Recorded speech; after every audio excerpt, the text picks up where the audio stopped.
Hi there, I'm Cheese, and this is The Ants Lost Island Masterclass. I know I've had a lot of requests for this video, and I wasn't sure how I was going to be able to put it together.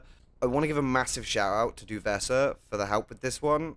As some of you who talk with me regularly know, I have a wisdom tooth extraction scheduled during the first week or so of Lost Island, so my face is going to be pretty swollen up. I actually had a cleaning today, and I'm incredibly lucky that my face isn't swollen up right now. The last one I had, my face was a pumpkin, which is why I didn't post any videos for a while. So I'm having to make this video in advance because of, the post-op swelling and the inability to record during that time, which means I've had to rely super heavily on Duvessa for video resources and information on this one to get current and up-to-date info. So if you could go show some support for a fellow content creator and a channel friend and go and subscribe to our channel, the link will be in the description below. So let's jump right into this and let's start with what is the island event.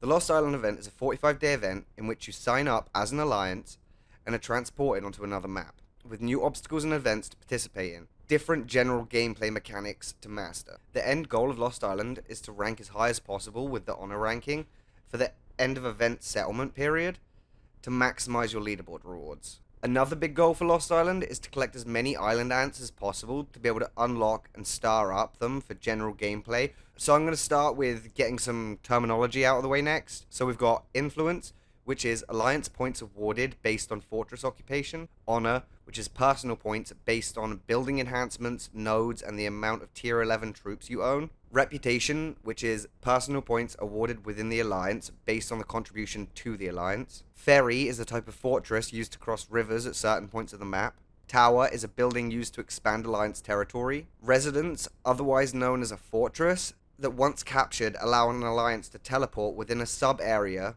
and it gives buffs and influence. A lair is a type of fortress that gives influence and buffs. A wonder is a fortress that gives large amounts of influence and buffs, as well as it allows the alliance to teleport everywhere within that state of the map. A building enhancement is an upgrade to a building that costs resin. State is the zone of the map that the wonder is in, so you know how the map is broken up into the different sections that you can start in. Nodes are tiles on the map that you can occupy and will produce tier 11 troops. So let's move on to what to expect during the island event and what you'll need to focus on. So we start with the sign-up period, and there is a 4-day waiting period while matchmaking takes place. When matchmaking is completed and has happened, you choose your state, which is the area of the map, how it's broken up.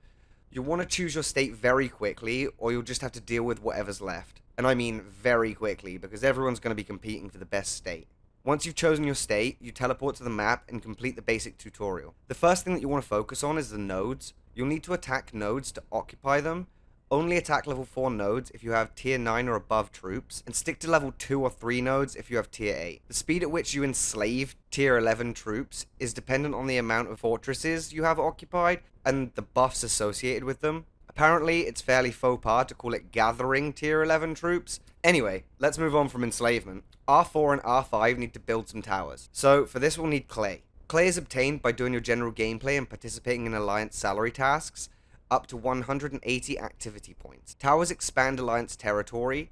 Alliance territory is like a game of connect the dots, where you're only able to occupy a wonder, lair, or residence that's directly connected to the dot that you already have captured. The aim here is to occupy as many layers, wonders, and residences as possible to increase your honor for the settlement period, and also get as many buffs as possible to, you just keep the snowball rolling. PvP is disabled for the first, I think, 14 days of the event, so it's just about enslaving tier 11 troops and preparing for battle at this stage of the event. Once the peace period is over, you'll have to fight to protect your fortress. That's the general idea, but that's not always how it goes. So next we're going to cover island eggs. Island eggs are a special time-limited egg that you get while you're on the island from different parts of the event and sub-events. So you'll receive fragments of the Lost Island eggs for SVS rewards. 100 fragments makes 1 egg. Island eggs are the only source for your 3 special ants, which are Jet Black, Gravedigger, and Wise Berserker. These ones are the only ones that aren't in the general expanded pool. After doing some rough math, we've come to the conclusion that you can accumulate 116 special island eggs over the course of the 45 days, just free to play. So you'll get 4 eggs from the Mud Skipper event, 45 eggs from the 45 days of SVS with double rewards. There's 7 weeks of Force of events at 3 eggs per week, so that's 21 eggs there. Hornet Invasion runs every other week, so that's 6 eggs from that. 8 eggs from the season achievements, and 40 from the free hatch. And that comes out to 116. The Mudskipper event costs 450 stamina to complete and gives you 1 special island egg per day for completing it. It is very similar to the Groundhog event, with the scores being calculated based on attack power. And 450 stamina is a lot of stamina. So let's quickly run over the Wasp event. So this event is just a normal hunting event that requires you hunt 20 wasps a day. So let's round this whole thing off with some tips and tricks that Duvessa has provided for us. You should hunt nothing but wasps during this event for the huge RSS gains. It gives special wasp chests that you can come out with, 50,000 of them just from hunting wasps over the course of the event.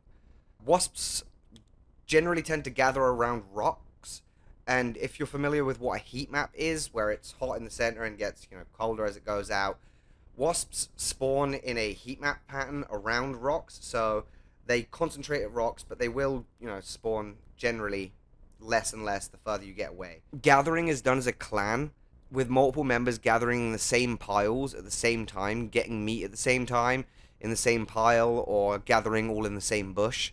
And those are special nodes. They're larger than regular gathering nodes. Finally, SVS scoring is different in the island, so pay attention to the descriptions of the events, because info is subject to change.